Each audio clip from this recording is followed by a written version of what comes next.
Peyton leaves and he asks for you and your staff to drive him to the airport? No way. He actually traded the Los Angeles Rams for the Baltimore Colts. You'd been with the team at that point for 20 years. The Indianapolis Colts are going to the Super Bowl. And they were going to try to pull it apart. Sure enough, that field held up pretty damn good. What was that moment like, winning the Super Bowl with this special team? From South Bend to Evansville and everywhere in between, this is Get In, the show focused on the Hoosier State and the incredible stories happening here today. I'm Nate Spengel, founder of Get Indiana, and I will be your host for today's conversation. Did you know that Indiana has been a hub for sports innovation for over a century? Starting with the Indianapolis Motor Speedway, where pioneers tested game-changing tech like seatbelts and anti-lock brakes. That forward-thinking spirit is still in overdrive today, and Sports Tech HQ is at the center of it. They're on a mission to scout the most groundbreaking sports tech that is shaping the future of sports, and to bring those innovators right here to Indiana. Guess what? It's working. Sports Tech HQ already has 38 companies in its collective that call Indiana home, with 16 relocating from around the world in just the past year. Home to a world-class sports infrastructure, Indiana provides the perfect foundation for entrepreneurs to advance innovations that can change the game for fans, athletes, and teams. Sports Tech HQ is the leading global hub for an industry that is projected to reach $100 billion by 2030. Discover how these companies are driving the future of sports through Indiana's robust ecosystem of partners at sthq.org. Today I'm joined by Jon Scott, football archivist for the Indianapolis Colts. Now, Jon started with the team back in 1979 and worked his way up to VP of Equipment Operations. He has been the behind-the-scenes glue of the Colts organization for decades. He played a pivotal role in the secret move from Baltimore to Indianapolis in 1984 and has since become the unofficial guardian of Colts history, helping preserve decades of team memorabilia and digitizing archives dating back to 1947. Today, we're going to be talking about the move from Baltimore to Indy, the draft pick that changed everything in 1998, and a few of Jon's favorite memories over his 40-plus years with the Colts organization. Jon, welcome to the show. Well, thank you. Thank you for having me. Yeah, I mean, I'm really excited about this one. I feel like the number one trivia question, if there's Colts trivia or sports trivia around the Colts, it's always like, what city were the Indianapolis Colts located in before they came to Indianapolis? Like the Baltimore Colts, right? That's like the easy piece. Yeah. But I'm excited to dive into like really what that move entailed, what that meant for the city of Baltimore as well as the city of Indianapolis, and just learn a little bit more about the decision making that went into moving a team from the East Coast to the Midwest. The stadium that we had in Baltimore, it was called Memorial Stadium. It was a very, very old stadium. It was built in the 1920s of all things, and then it was repurposed. A lot of extra seats were added, and that happened in the early 50s. We also shared that stadium with the Baltimore Orioles. A football and baseball stadium? Yeah, correct. So a lot of use, a lot of people coming in and out of there. Wow. Correct. And when you do share it with the baseball team, the games in September, a quarter of the field is infield, so that's equipment manager's nightmare at times, especially if it rained with cleats. So you have grass on one portion, and then the infield dirt on the other. So always a challenge. What yard line would that have been at? About the 30-yard line and in. So the 30, just add like a patch of dirt on that. Correct. Holy. Okay, so and they shared all the way up through 1984. Yeah, until we moved. And wow. Then, yep. So you joined the organization in 79, full-time officially, I think you said in 1982? Yes. So you had 2 full years in Baltimore. I guess for starters, like, did you always want to work in professional sports? Like, was that always your goal? Yeah, it was always a dream, I guess, maybe not a goal, but a dream that did come true. So it then became my goal to try to do the best I can with the organization, being, so lucky to be an equipment manager. There's only 32 teams. So yeah, I mean that's a coveted job. Well, thank you. Yeah, sure. It is. So one day, 2 years into you're pretty low man on the totem pole, kind of. It's like you're 2 years into your career. You're the assistant equipment guy in Baltimore. Well, how do you find out that the team is moving? Night before the day we moved, I lived at an apartment that overlooked the complex, so I'm really close. So it's about 11 o'clock that night. My phone rings. And it's Jimmy Irsay, as he was called back then, on the other end. How old is Jimmy at the time? Let's see, he would have probably been in his early 20s, 25, 26. Okay, so 25, 26-year-old Jimmy Irsay calls you up at 11 p.m. What does he say? Johnny, I just talked to my dad. We're moving the team. And it was like a surreal moment for me. It's like, oh my gosh, I said, which city are we moving to? And he said, Indianapolis. And I said, when? And then he said, tomorrow. And I'm going, oh my gosh, how am I going to get this done? And he said, here's the thing about it, the city of Baltimore, the state of Maryland, they're trying to take over my dad's team through what's called eminent domain. So that was the reason why we had to do it very quickly, and it was going to be the next day. So I got up early the next morning, got into work, couldn't tell anybody, shut the doors to the equipment room, and just started packing everything I could. When I think about what goes into moving a team, like it is like, the headquarters or the whatever, but you're like moving all the equipment and the stuff. Exactly. So, oh my gosh. Yeah. So you get this call. Could you sleep that night before? Maybe an hour. Was the state trying to take the team because you were thinking of moving? Or what was the cause of that? Yeah, I think that was the whole idea. Ownership found out about that, and calls were made. It came down very close to Phoenix, Arizona, or certainly in Indianapolis. Other cities that were looked at were Memphis and Jacksonville. But to be honest with you, I thought we would, get the improvements on the stadium, and I thought we'd always been in Baltimore. So it was a real, shock that this is really going to happen. Did the public know that there was like a little bit of tension between the team and the city? There always had been. Even back to 1972, when Bob Irsay bought the team. Prior to that, the owner was Carol Rosenblum. And even Carol wanted to have improvements done back in 1972. Did the city own the stadium? Yes, the city owned the stadium. Okay, that makes sense. A lot of people don't know that Robert Irsay, when he bought the team, he actually bought the Los Angeles Rams first. And then you'll never see a transaction like this before or again. He actually traded the Los Angeles Rams for the Baltimore Colts. Can't make that up. It actually happened. Where are the Ursays originally from? Chicago. They're from Chicago. Correct. And they're like, they get to the point where they want to buy an NFL team. Mm-hmm. He buys the LA Rams. Correct. And then who does he trade with? Carol Rosenblum, owner of the Baltimore Colts. What was the thought process there?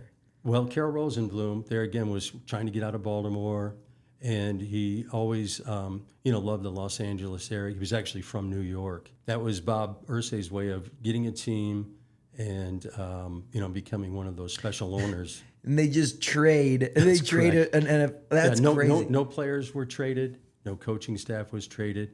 It was simply Bob Irsay now is owner of the Baltimore Colts. Carol Rosenblum, owner of the Los Angeles you'll Rams. Never see that again. Correct. That's just like, I'm just imagining, and it's just like, it's unfathomable because of the valuations now and the this, that, and the money and the, but it's like, yeah, back then, I like Baltimore, you like Los Angeles, let's make a flop. I know, pretty amazing. Wow. Okay. So, and what year was that? 1972. So 72. So then 12 years later, it's like time to put the rubber to the road legitimately. And like, what does that look? You're packing up all this stuff. Do you have semis? Like, do you have moving trucks? What is the actual process of moving a team in the middle of the night look like? Sure. Well, for me, I was lucky enough to find out early because there was so much, football equipment. So find out early. They said you were moving tomorrow. That was early. Most people found out, including the coaching staff, not the head coach. He did know. But the other coaching staff, everyone else that was going to make the move to Indianapolis, they found out that day. I just was lucky enough to find out a little bit in advance. So it's like you roll up, like you're the assistant linebackers coach. Mm-hmm. You roll up to work and they're like, pack your bags, we're headed to Indy. Yeah. Well, they didn't find out till later in the afternoon. Wow. Coaching staff. So this is 1984. What was the front page of the Baltimore? Is it the Times? What's the newspaper? Well, it would be Baltimore Sun. Yeah. But they were unaware of this move either. That's why it was all very secretive. So, once they realize, I'm sure they were the front page headline, like Colts dip out of town or whatever. The next day. But actually the trucks that particular day, they didn't come till probably 8 o'clock at night. So I had that portion of the day to try to get things ready. And then moving vans from, I think it was Hogan Mayflower here in town. I think that was the name. Oh, yeah. Yeah, 14 or 15 moving trucks started pulling into our complex in Baltimore, and then you knew it was really going to happen. So the doors, opened, trucks were backed up, And they had movers that they picked up that day from the Washington, D.C. area. And these were just mostly like college guys that just found out. They weren't even told where they were supposed to be going. So they showed up and they helped me, start loading boxes, into the van. And, that's kind of how the whole thing started. So, like, what was the hardest piece to move? Like, what was like the most? Did everything go? Like, I mean, like, were there any crazy things, or was like, do we really need? And it's going with us. Yeah, it seemed like everything except was on the wall, shelves, that type of thing we didn't take. Wow. But the damnedest thing about it is that night when the movers, and of course most of my stuff was already packed. I'm looking at these movers, and it was a cold night that night, and they had winter jackets on, that type of thing. And as I'm looking at these guys, honestly, it looked like they were getting bigger and bigger, and I'm going, what is going on? And I saw one of the movers, and underneath his jacket, there was a shirt, and I could see where it said Baltimore. And I knew that these guys were from D.C. They had to be Redskin fans, right? Well, come to find out what they were doing, they'd grab boxes, they'd go out on the loading dock. I'm still in the building. They'd take off their jacket, they'd put on a jersey or a T-shirt or whatever, layer after layer, and then put their winter jacket back on, and then come in and grab another box. In other words, they were ripping us off. Yeah. Did you call them out on it? I did. So and you make them take all their stuff off? Well, I got with the foreman involved. I told him, hey, something's going on here. Sure enough. And how old are you at the time? Let's see. I was 26. Are you the one that's like leading this thing? Yeah. Like there's nobody. So I told the guy, I said, hey, what are we going to do here? He said, hey, give me 10 minutes. Let me talk to these guys. So I told him, all right, I'll be back in 10 minutes. So I was thinking there'd be, a few shirts. I come back in the middle of the locker room. There's a pile of jerseys and sweatpants and shirts.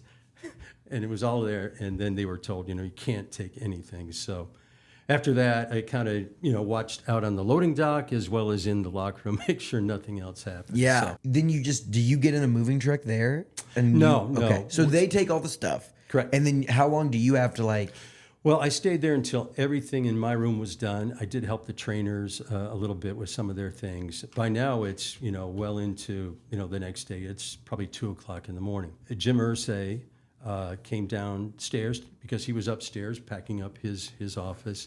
And he said, hey, are you almost done, to me? And I said, yeah, I'm just about done. He said, well, listen, you're going to be flying with me in his dad's private plane the next morning.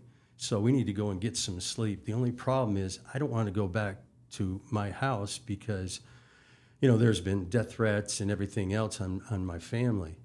And he said, I think the best thing for us to do, and he had moved his wife and his 2 young daughters down to Florida, because of what was going to go on.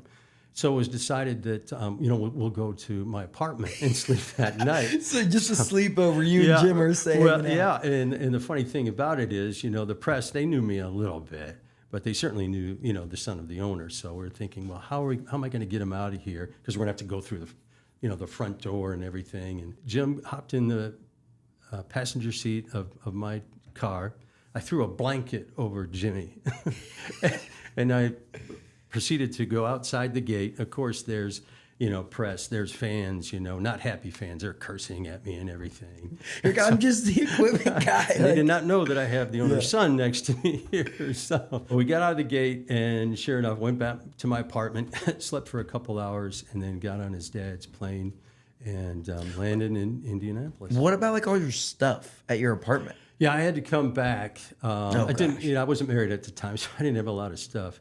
But came back like a week later, and I just imagine if any company, like whether it's a professional sports team or the local plumbing joint, we're like, hey, we're picking up, and if you like, do you have an option? It's like if you want your job, you have to go to Indy, or you can kick rocks. Like, how do you like communicate that in a way where people still come to work and show up? Not the entire departments all went with us. And that was a much simpler time. Yeah. There was only, I think, 6 coaches on the Okay. whole, So staff. 6 coaches and how many staff? Like, what was the total amount of people that ended up going from Baltimore to Indianapolis? I don't have an exact count. Certainly all the players, goes without saying.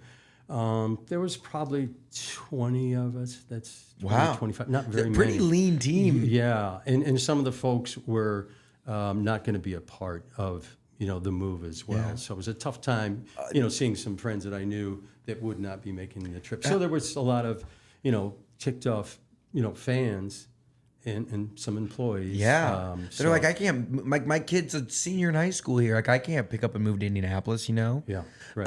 How many players were rostered at the time? Let's see, it was before training camp. This squad, I think, was 48. 48. And then, so 48, when you get to Indy, is there housing? Do you have to like start talking to, I mean, you're probably young and finding an apartment, but like, if you're the starting quarterback, you're not like living in an apartment, you're like want a house somewhere. Yeah, they helped us out as far as, apartments, that type of thing. Certainly the players, but the staff as well. You guys get the team moved to Indianapolis. How long of a process from like that time you got the call to like, okay, now I live in Indianapolis? What was that time frame? We landed in Indianapolis. We were there, a couple days.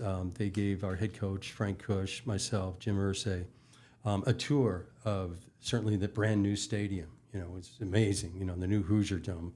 And that's a dream come true for an equipment guy. I go from an outdoor stadium I have to, share with the baseball team to a brand new indoor stadium. From the Indianapolis side, obviously you weren't in Indianapolis at the time, but like we just built this stadium with the hopes of like, yep, we're going to get an NFL team. Yeah, that's correct. Yeah. Just like hoping that. Right. That is a wild. Yeah. Like that, talk about taking a chance. It's like whoever the mayor was back then. Sure, yeah. The capital. Mayor Hudnut, yeah. Oh, Hudnut, yes. Yeah. And it's like, yeah, we're going to build this. If you build it, they will come. There you go. And then one night, they say show up with the team. That's exactly right. Now, they did show us the new stadium. I think they buttered us up because our next visit was going to be to our new Colts complex. Well, there was no complex. And as we pull up, I'm going, what building are we going to? And it was Fall Creek Elementary School. We pulled up there, and the plan, at least for a year, they're going to convert an elementary school to the Colts NFL complex. And like I said, I think they were buttering us up, yeah, right. Seeing that. So we took a tour of that, and they said, okay, well, the cafeteria, that's going to be where the player locker room is, the equipment room, the training room. The gymnasium would now be the weight room.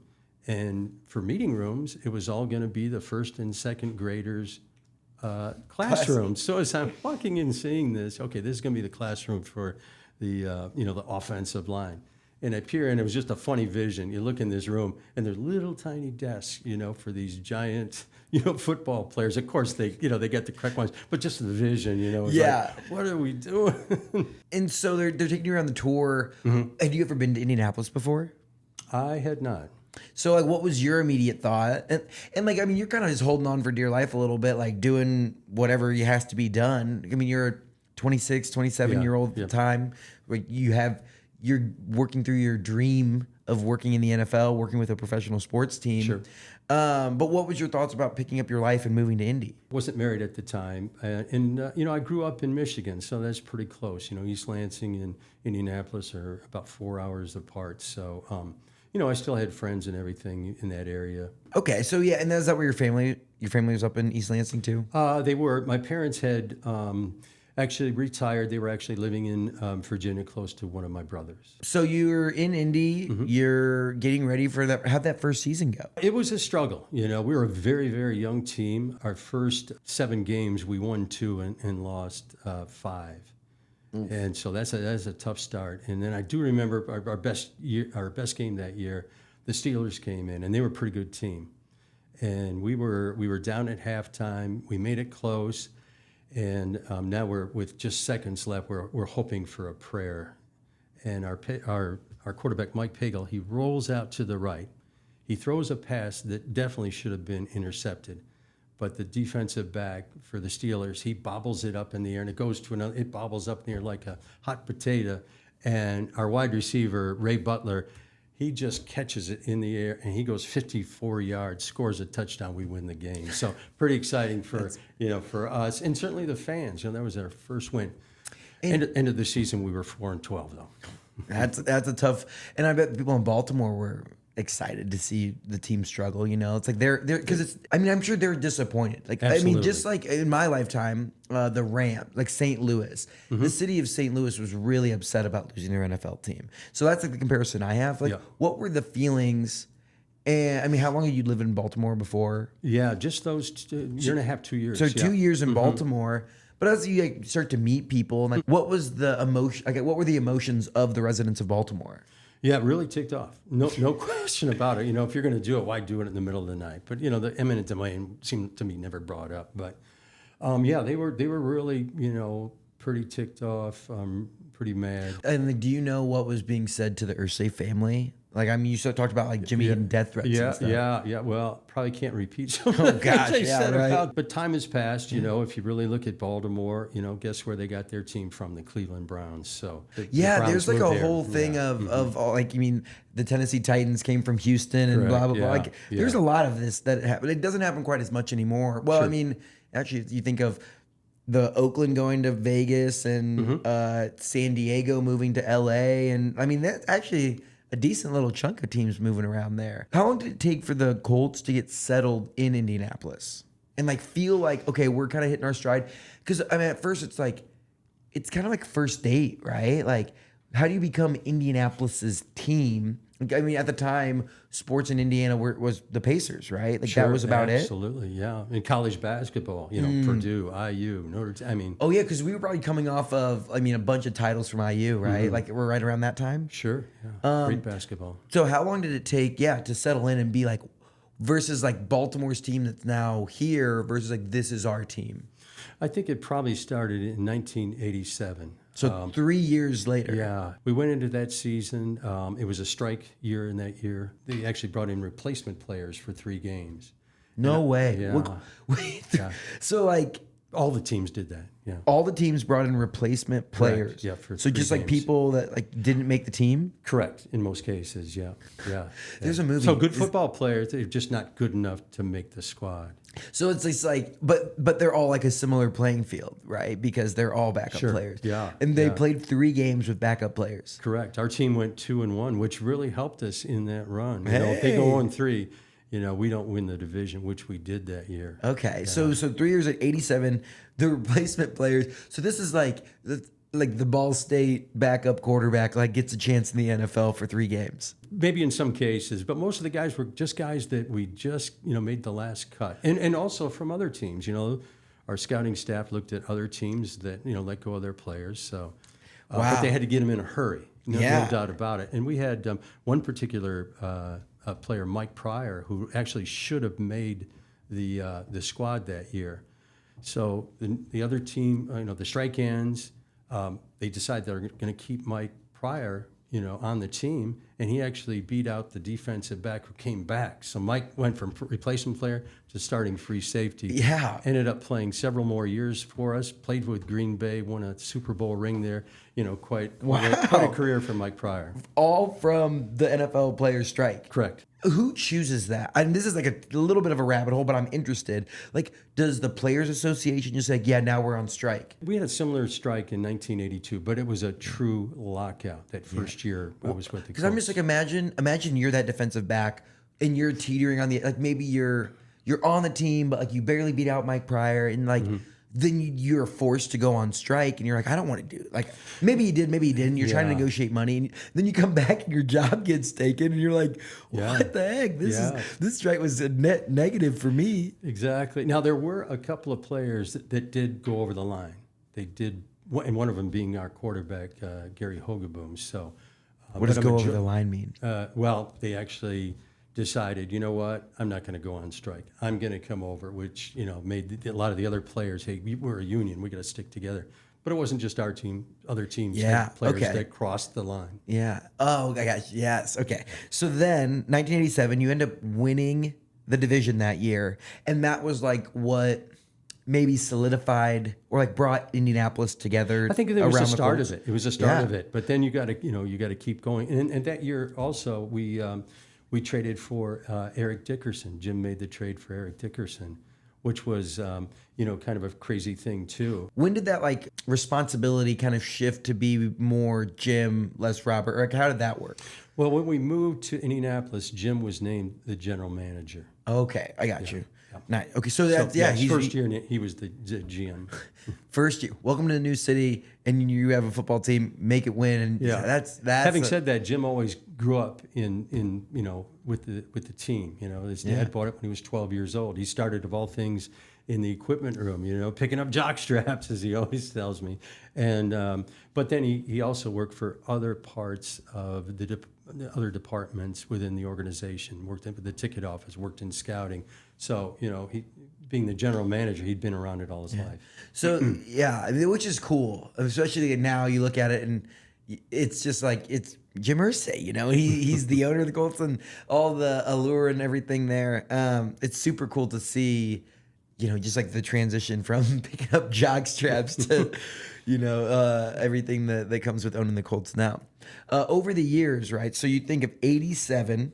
Yep. That was like the first moment, but there's one hugely defining moment in Colts football lore, right? Is the 1998 draft. So we're going to fast forward a little bit and catch us up to when the Colts famously draft and get Peyton Manning on the team. Correct. Yeah, it was a draft in '98, and a lot of good players in that draft, including Ryan Leaf. He was a quarterback at Washington State. And both quarterbacks, he and Peyton, were neck and neck. Which are we going to pick? And Bill Polian and Jim and the scouts got together and they looked at a lot of film. And I remember hearing the story that Peyton was brought in. Had a nice visit this prior to the draft, and before Peyton left, he said, "Hey, if you don't draft me number 1. I'm going to come back. I'm going to kick your ass in every game that we play against you guys," as he left the building, which spoke volumes to, I'm sure, to Bill Polian and Jim. And he says, if you don't draft me, it'll be the biggest mistake in your life. And up to that point, Peyton had been, the gentleman as he always is, but he said, you'll be making a mistake. And he was right.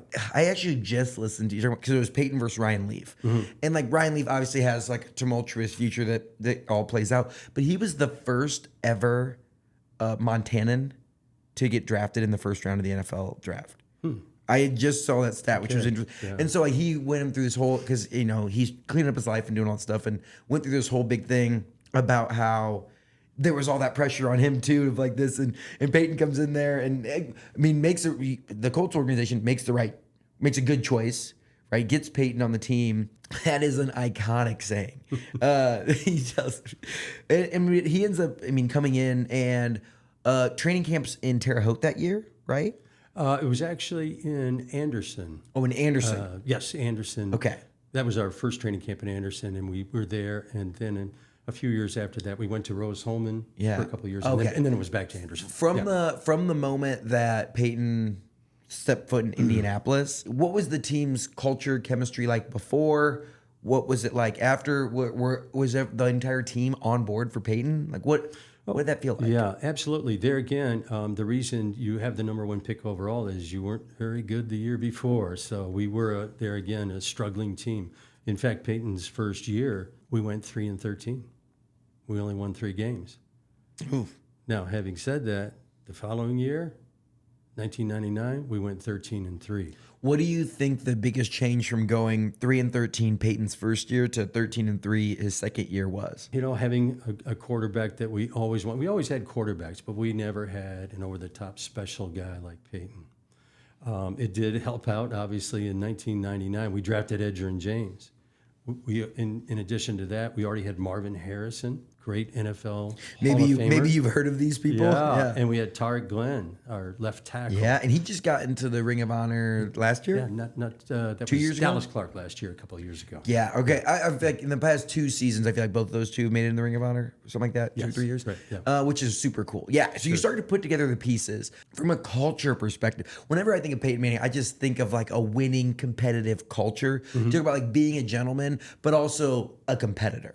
Like he'll be very kind, respectful, polite, but then at the end, like also be like, I'm here to win games. Yeah, no question about that. So like, did it change the culture around the locker room? Yeah, it did. Pretty soon, Peyton, being the guy that he is, he wants to have everything done the correct way, and he kind of took over the locker room that second year.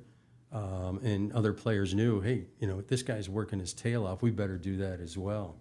And that's like a really good sign of leadership, I would say. Mm-hmm. Is not only is he like telling you what to do, but he's also leading by example and doing it himself. Yes, like that guy is like first in the like one of those first to get there, last to leave type mentalities, which especially when you're early on, when his first or second years, like he's got to prove it, he's got to earn these guys' trust. Yeah. Obviously, as you start to put these other pieces around Peyton, when did you realize that from your perspective, when the team's perspective, that this was a special group? Like I said, we drafted Edgerrin James in 1999. The following year, we draft Rob Morris, pretty damn good player. In 2001, though, we get Reggie Wayne. The year after that, we get Dwight Freeney, and we get a new head coach named Tony Dungy.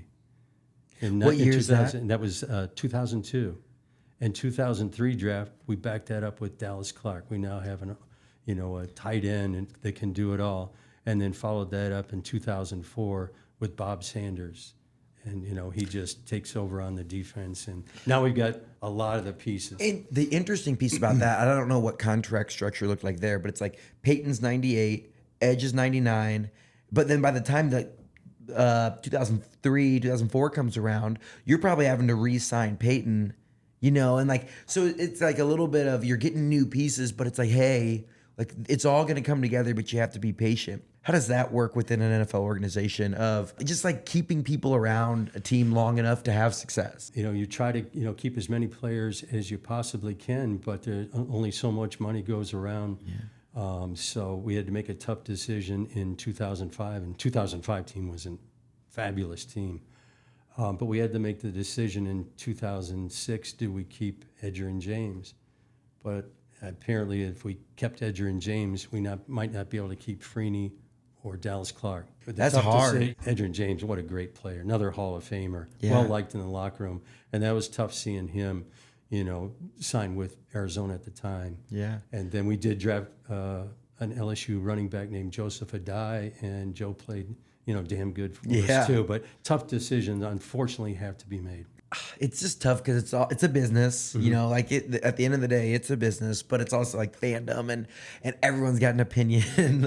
Feelings can get hurt of players and fans. It's like little kids everywhere. Like no one's ever like, that's my favorite plumber. It's like, no, that's my favorite running back, Right. So as like, this team starts to come together, what's your position at the time? In the early 2000s? Head equipment manager. Head equipment. Which I've gotten that title actually back in 1982. There you go. So you're the head equipment manager, and obviously you get to see inside the locker room and like in a job that is challenging, difficult. I mean, but it's vital. It's very, very important within the organization. What was it like being in the locker room with NFL players, where you get to see like not press conference people, but like what they're like on an everyday basis? Yeah, you get to see that they're like everybody else. Everybody else. You get them out of that environment, out of the locker room where the press can go in.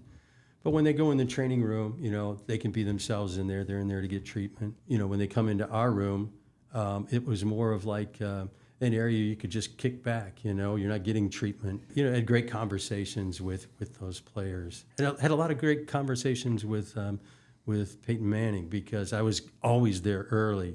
And the first guy in the door was always Peyton Manning. So we'd see each other and talk briefly or longer at times. Yeah. So that was a neat thing. Hey Hoosiers, let me tell you about Keller & Keller, a respected Indiana-based law firm that's here for all of us, from Evansville up to South Bend. They've been serving Hoosiers since 1936, and they really know what it means to fight for the community. These guys have recovered over $1 billion for their clients. Yes, that's billion with a B. That's a serious track record of getting results. And here's something that should really make your wallet feel good. They have a zero-fee guarantee. That means you don't pay a dime unless they win your case. Talk about peace of mind when you're hiring a lawyer. So if you've been injured here in the Hoosier State, don't hesitate to call 1-800-2-KELLER to get the support and guidance you need. They mean business. Now let's get back into the episode. Where was the moment where, like from the day one when you started working with the Colts, where you're like, I'm not a fan, I have to be cool? Or were there moments where you would like be a fan a little bit? When I started full-time in 82, being around those two training camps, you knew that it was now a business. You're full-time. You could be, great friends with everyone in the organization, but there again, you had a job to do, and you have to treat everyone the same, all the players the same. So I was never really at that point in awe of any of the players. I knew them as friends, and and fellow employees. Over the many, many years and many, many teams that the Colts have had, seasons, who are some of the best people that were the best to the equipment staff? Barry Krause, our middle linebacker, who was actually a rookie back in 1979. So we go way back when I first started. He was a rookie, so he was always great with us. Really good. Golly, I could name 100 players. Okay. So, but he was probably the first, and that's sure. because you're kind of a rookie too at that point, Yeah, right? He's a yeah. rookie, you're a rookie, you're kind of coming up together. Sure, That's pretty yeah. cool. Well, we're gonna get back into the timeline because there is some special moments that happen throughout those early 2000s. So Peyton comes in, you start putting all those pieces together to make a run. When was the moment where like, hey, this is the team that's gonna win a Super Bowl? Well, I tell you what, we were getting so close in 2002 when Tony came in 2003, 2004. We could get so far, but then we just couldn't get over, that hump. In 2005, I mean, that team, was loaded. We went 14-2 that year. We had 8 players on the Pro Bowl, but we came into that game at home. The Steelers came in, and we just, for whatever reason, weren't ready. They were over the top ready, and a big upset happened. And then we didn't. And that's 2000. 2005. Yeah. That's 05. Okay. And what was the city like at this point? They have a really good football team, but not quite getting, not quite getting to the Super Bowl. Yeah. What was the feelings that you all were getting from the city of Indianapolis? Sure. Great support. Great support. You're winning, every year for many years, at least 11, 12, 13 games, and hardly losing any. So great fan support, but then, there's certainly the disappointment, especially that 2005, when we were at home and playing the Steelers, and we almost pulled it off, too. Were were ticket sales like packed out stadiums every game? Yeah, they Heck were. yeah. Yeah, it was great. So tough loss in 05, come back for the 06 season. Edge is still on the team then, right? No, unfortunately. So after the 05 year? Yeah. Oh, 2006 was our real special year. And we started off well. We won 9 or 10 games in a row. Then we struggled a little bit stopping the run. And then, the playoffs started. We played Kansas City at home. They've got a great running back. We're hurting as far as the defense. We can't stop anybody, the press was saying. But we come in, and I've forgotten the running back's name for the Chiefs. But we hold him to minimal yards, and we beat them. The next game, we have to go to Baltimore. Always a tough place to play. Anytime we go back to Baltimore. Larry Johnson? Yes, Larry Johnson, correct. Big running back, very good player. Yeah. So you win that first game. Correct. Now in the second round, who do you have? We go to Baltimore. We have to play Baltimore with their great defense. You got to play Baltimore, which is like, the whole ethos of this podcast, right? It's like you're talking through going back to the city where it all started. Yeah, and we've been back, several times, and we actually had pretty good luck going back there. On that particular day, it was defense on both teams played great. We ended up winning the game 15-6. And Adam Vinatieri scored all our points. So great by Vinny, He doesn't do that. We don't win the all-time game. leading scorer, right? Correct. That's awesome. Yeah. So Adam Vinatieri scores all the points. You win that game. Now you're in the AFC Championship? Correct. Yeah. Now we go back to our place, and we're going to play, unfortunately, the New England Patriots. And we'd gone to their place, in the playoffs as well. But it was at their place, and we lost both times. But now with the thought, hey, we got them back at our place. We get them right where we want them. Right where you want them. And how's that game go? Yeah, well, not good. That first game, we're down at halftime, 21-3, might have been 21-6. And we get in the locker room, and obviously no one's happy. But Tony Dungy, as he always is, so calm. And he said pretty much, hey, this is our time. It's our time to win. Second half, we're going to go out. We get the ball. We're going to go down, and we're going to score. Let's go. And it was Anyone else? So Tony's calm. Any other players give any rah motivation? Jeff Saturday in the team meeting the night before, and I wasn't present there. Apparently, he gave a great speech, and other players. But there again, that's just players and coaches in those meetings the night before the games. So. Yeah, and the Archivist hears stories of what was said, but that's it's the team. So go back out at halftime. Yeah. So sure enough, we have a long drive. We get down to the 1 yard line, and who scores? Peyton Manning on a 1 yard quarterback run. One Yeah, yard, wheels. The wheels are, but he's always been a runner. Yeah, right. So we Right. go down and score. They score again. We come back. We're on their, very close to their goal line. The ball's given to one of our really good running backs, Dominic Rhodes, but he fumbles the ball.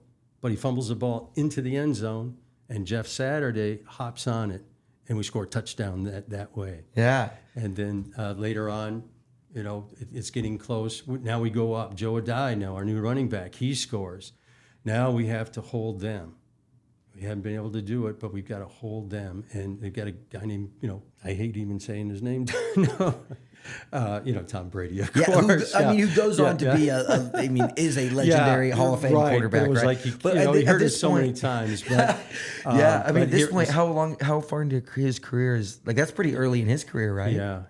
He won a couple Super Bowls, but a great player, without question. Yeah. But so here he goes, and he's starting to march the ball, down the field, and I'm on the sidelines, keeping my fingers crossed. It's got to be, our time.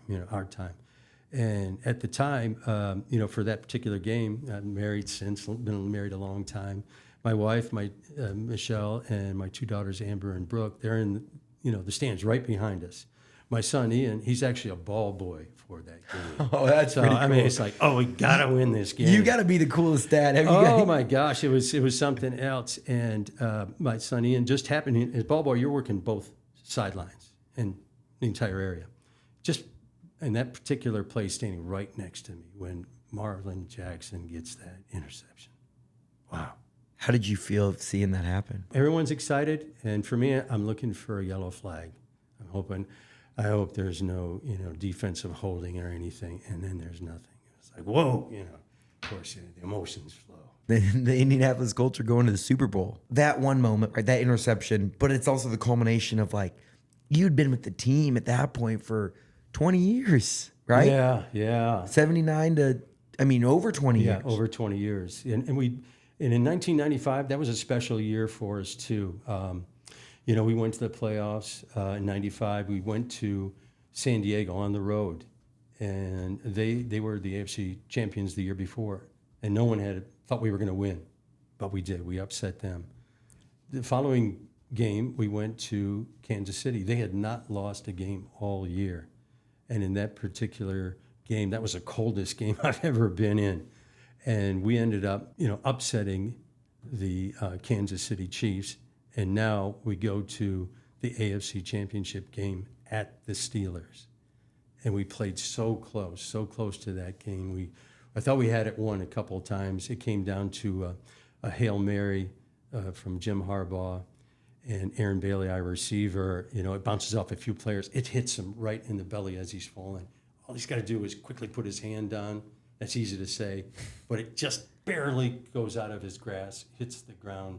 And we came that close. But now, many years later, in that, the seconds counting down and Marlon makes that interception, no flags, it finally did happen. At home. Yes.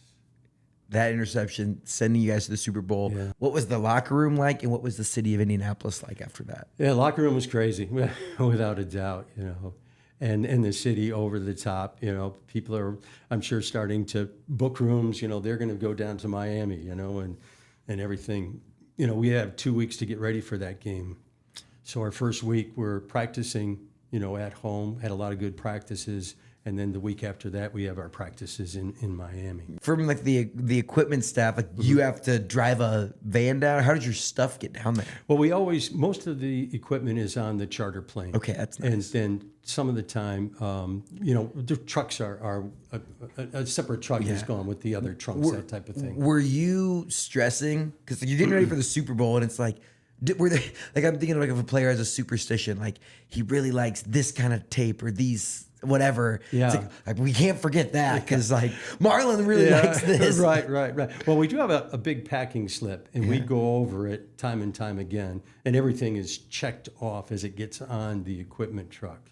And the equipment truck goes to the airport. You watch everything get on the from the truck get into the belly of the Was plane. was there ever a time that something didn't make it? Knock on wood, no. Hey, that's really, you took Yeah, 40 yeah, years, like yeah. everything you always needed was there. That's impressive. Yeah, and I have a great staff that's still there. Yeah. And that comes with all of us working together. And the just attention, a super staff. the attention to detail out of Yeah. you and the staff there is incredible. Yeah. Were there any players that had superstitions, particular equipment preferences? Oh, yeah, of course. You know, some guys had their favorite T-shirt that they still had from college. You know, that type of thing. You know, other players would in their locker, although we would have all the lockers looking the same.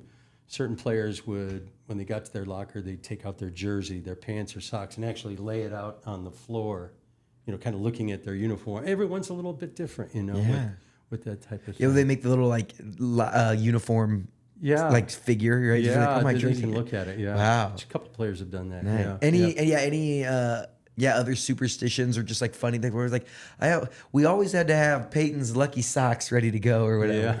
He never had really, anything like that. The other players did. So now preparing for the Super Bowl, 1 week at home, 1 week down in Miami. Game time comes around. Well, I mean, what's the vibe going into the Super, like the day before? Sure. From like the staff and the obviously like the players are hype and whatever, but from like the staff and the organization side. Prior to us going down with the team the week before, I did make a trip down there, talking with Tony Dungy, with Bill Polian, our general manager. He said, "Why don't you fly down there, check out the field itself, because they put in a brand new field every year for every Super Bowl, unless of course it's artificial turf." So I did go down there, and I knew the equipment guys, with the Dolphins, and that's where we actually practiced at their facility. Super great guys.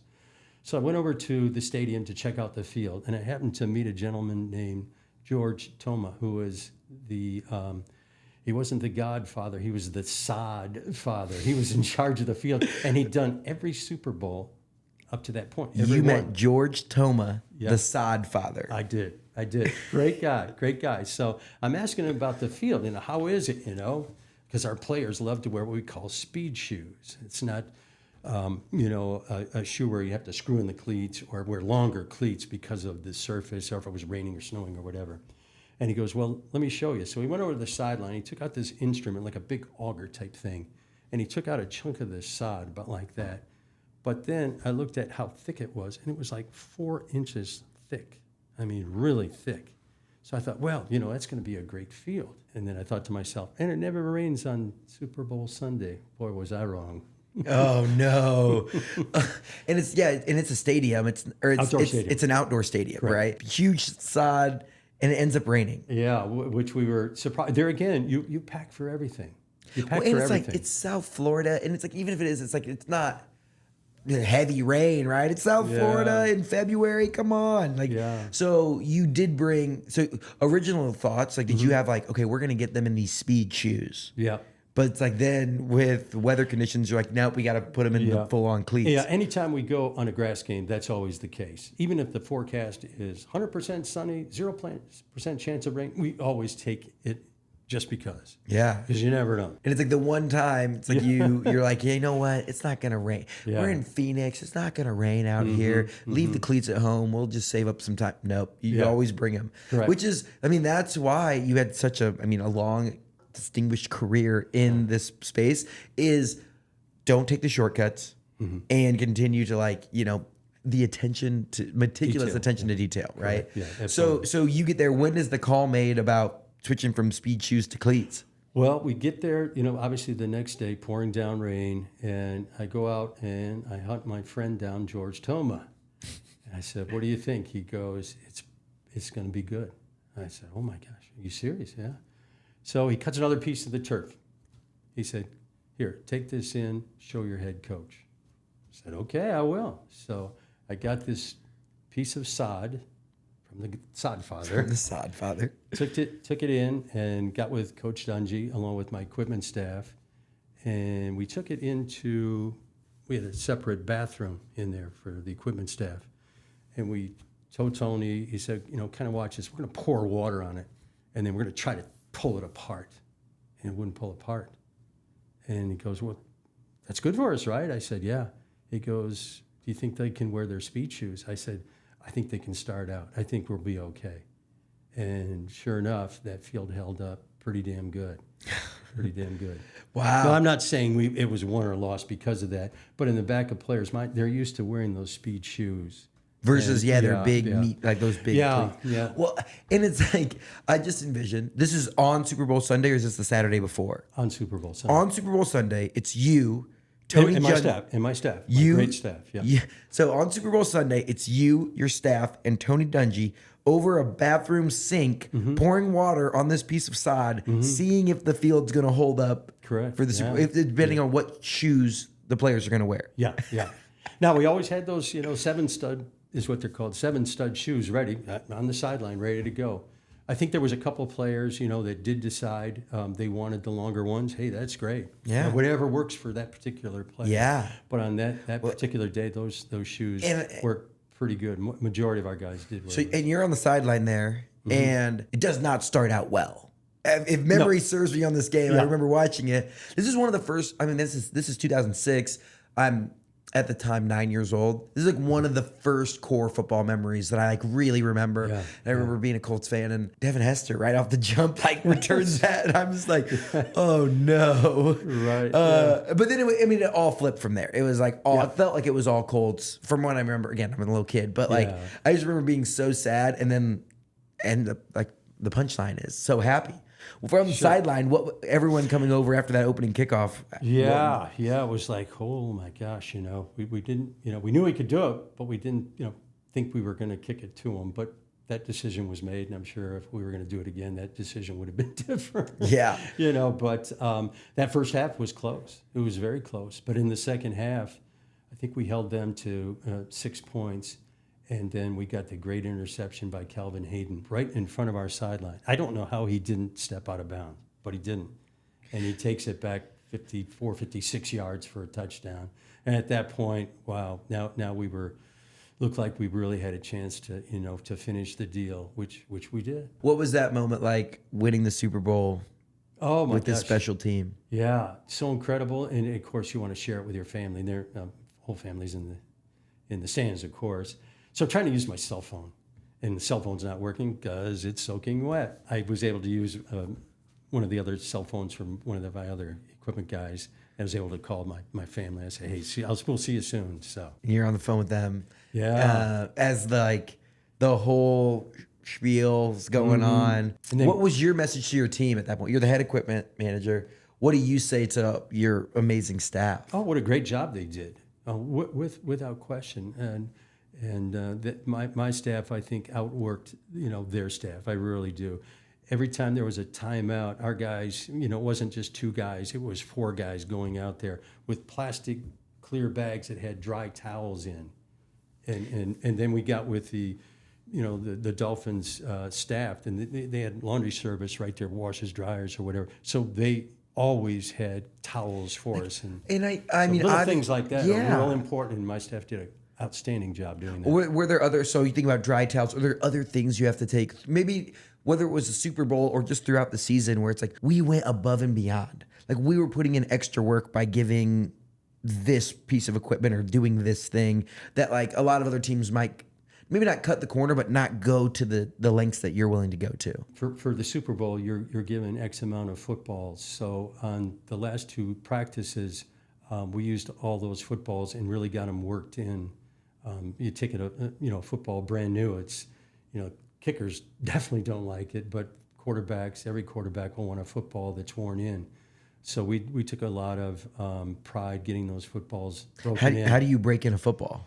There's a brush that you use to and so you're just cranking with this brush on how many balls do you get? Well, for the game there was it's normally 24 footballs, but for the game in that particular one, I think there was 36. And then you have backup footballs, of course, if it rains. At those 2 practices, even though the practice was over, we stayed out there and just kind of bounced footballs back to each other. You'd throw it to another equipment guy, bounce off it, just to break the balls in another region. You're just out there, and they're like, someone from like wherever is like looking like, man, those Colts equipment staff keep bouncing. They're not very good at playing catch. Right, exactly. And as you think through up to that point, winning the Super Bowl, what were those moments within the Colts organization that you were the most proud of? Going into that locker room, certainly, and seeing that trophy in your locker room, and it gets handed to you, and you hand it to the next guy. I mean, that Like was who hands you the Lombardi trophy? God, it was so crazy. Everyone yelling and screaming. It might have been a trainer. It might have been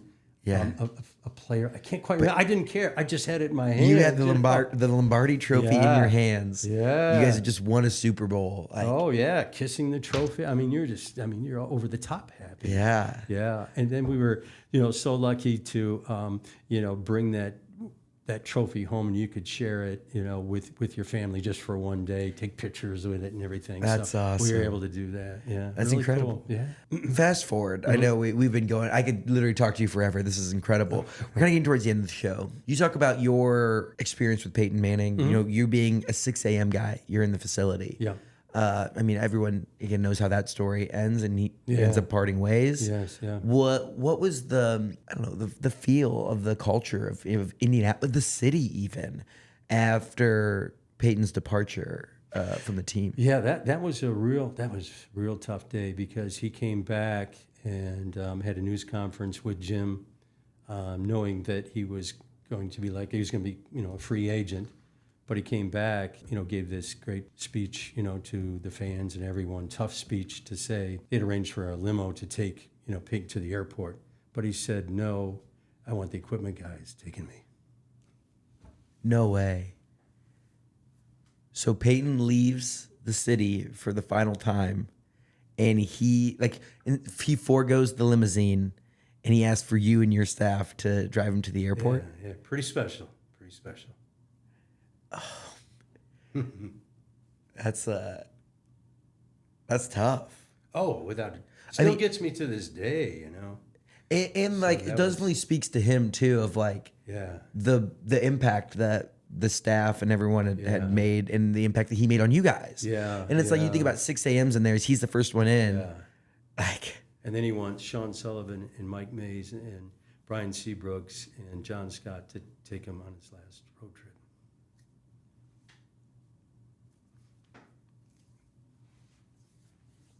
That's a special guy. I appreciate you sharing that, John. It's awesome, and the passion that you just have for Indianapolis Colts football it's incredible. I appreciate you coming on the show and sharing about something that you clearly love so much. Oh, without question. Oh man, I'm over here. It's getting me. To pour. You have to love. At first you probably did it because you love the sport of football. Football, working in the NFL will be awesome. But then to stay with the same organization for over 40 years, to go through the ups, the downs, the new coaches, different and everyone's probably have different ways or how they're particular about XYZ thing. I don't know if it's as strenuous of Tony liked his towels folded this way, and so their whistle hung up like this, Sure, all these different things. But to be willing to adapt and to just say, get stuff done, and to make such a big impact in the lives of these players, man, I'm impressed. Yeah, well, it's great still having those relationships. Yeah. And, as you think back through this, incredible career, and now transitioning, so 2019, you semi-retired from the equipment world and got into the Archivist, which is what is that role and title, and what's your big passion and focus now? Sure. I think I've always had that role. It was just never given to me, because all those years I did keep certain, helmets and jerseys and footballs, that record-setting times for players in the organization. So all of that was always kept in off-site storage, and I was always hoping that one year, we'd get, a building that can house that stuff the correct way. And then sure enough, in 2020, a new building was built that houses all of that great football memorabilia, which we do put it out on loan in certain areas. We've got displays at the airport, at the children's hospital, in certain special areas where fans can see that. And my hope one day is that we have a Colts museum that would be near the stadium. Certain teams have done that, and that's on my wish list. Yes, that definitely needs to happen. Especially, I would say, I don't know, relative to the entire NFL, are the Colts still, are they a younger team at this point? Are they older? Like, I mean, just thinking through of like the original teams are like, I don't know, like how old are the Steelers or whatever? Have they always been in Pittsburgh? Like, what are the oldest NFL teams? The Steelers are old. The Packers, the New York Giants. Of all things, the Phoenix Cardinals. The Phoenix Cardinals were at one time the St. Louis Cardinals, and prior to that, they were the Chicago Cardinals. Oh. So these teams go back Chicago moved to St. Louis, moved to Arizona? Correct, yeah. Oh, wow. Yeah, the Bears, certainly one of the old, and that league was started in the early 1920s. Yeah. And so the early 1920s compared to, you think, when was the Baltimore Colts organization founded? Actually, there was two Baltimore Colts teams. There was the Baltimore Colts of the All-American Football Conference, and that league the Colts were with them from 47 to 49, and then the All-American Football Conference folded. 3 teams moved from the All-American Football Conference to the NFL. That was the 49ers, the Cleveland Browns, and the Baltimore Colts. But that first year in the NFL, that Colts team was horrible. So much so that team folded. So that team, Baltimore Colts, the first one, it has no relationship with our franchise. Our franchise started in 1953 as an expansion team into the NFL. Wow. Starting in 1953. That's an interesting piece of history. The idea of, all that memorabilia going into a museum, that would be really, really cool. Yeah. As you think of some of the coolest artifacts, are there a few that stick out to you? We have a lot of the helmets from the Super Bowl, several of the uniforms used in the Super Bowl as well. There's special cleats, that I have from Eric Dickerson and Edgerrin James and Marshall Faulk and even Lenny Moore. All those 4 guys are in the Hall of Fame. And Lenny Moore being a great player from the Baltimore Colts days. We've got a pair of his cleats that's actually going to be showcased at the airport, which will be pretty cool with those other guys' running shoes. Yeah. Was there one particular piece of memorabilia that is the most sentimental to you, specifically? A couple of footballs that I was given after the game. Those are special to me. Yeah. Like game ball? Yeah, that happened a couple times. Oh, yeah. It's like the coach gives a speech and it's like, we're giving the game ball to John. Yeah, that's pretty cool. That'd be really, really cool. Yeah. A couple times. Now we're getting close to the end of the show here. I have a couple fun questions for you. But before I get to those, when you think of 40 plus years working with the Indianapolis Colts organization, if there is one singular moment or thing that you are the most proud of, what would that be? I think getting the opportunity to be the assistant equipment manager back in 1982, where the Irsay family had enough trust in me, and our general manager, Ernie Accorsi at the time, had enough trust in me to hire me, straight out of college and only working a year at Arizona State, and then giving that opportunity to be full-time. And then in that same year to be moved up to the head equipment manager of the Baltimore/Indianapolis Colts. Yeah. That was pretty neat. I had to go home and pinch myself that night. Wow, this is actually happening. That's awesome. And it's been so great. And the move here, has been so great. Met my wife and 3 beautiful children. So. Was your wife a Hoosier? Yes. There we go. Yeah. I love it. And didn't even know what a Hoosier was when we came here.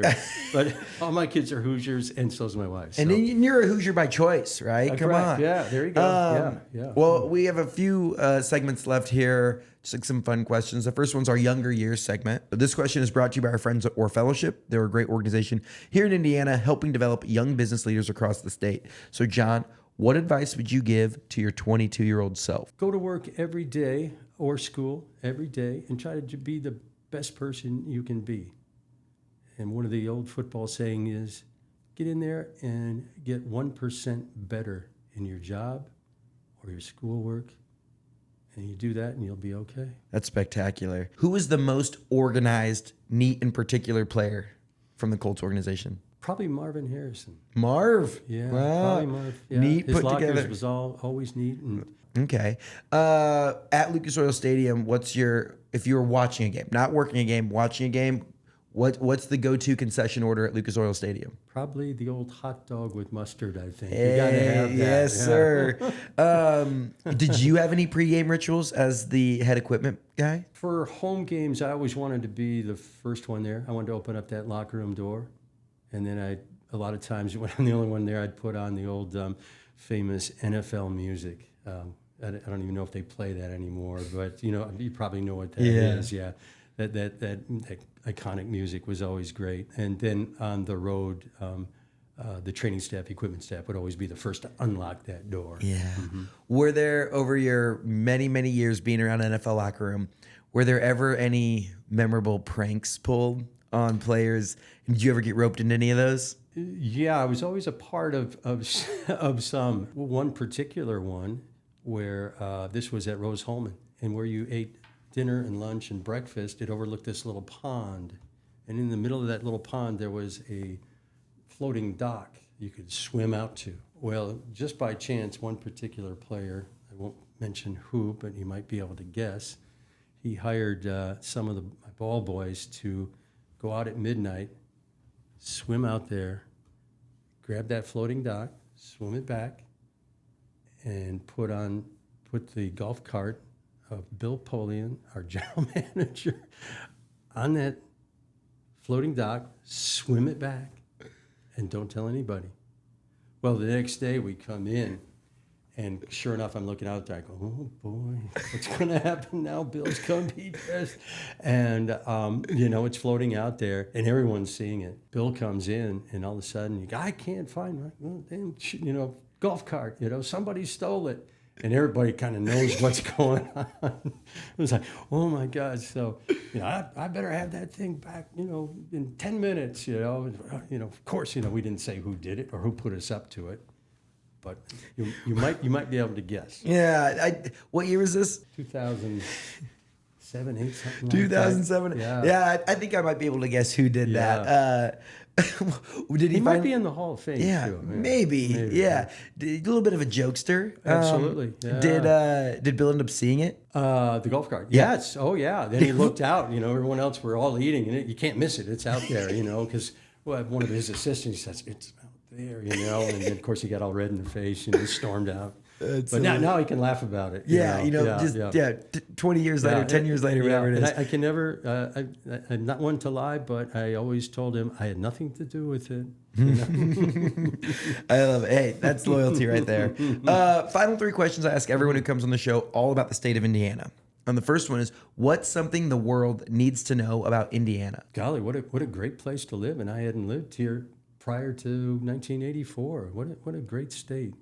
Great parks. Ooh, parks. You can go to. Okay. Yeah, well, this is so we maybe will lean into that. So this is where you get to give some love or some light to something about the state of Indiana that a lot of people don't know about. Something that you love particularly. So what is a hidden gem in Indiana? Where we currently live, my wife and I, it's called Heritage Lake.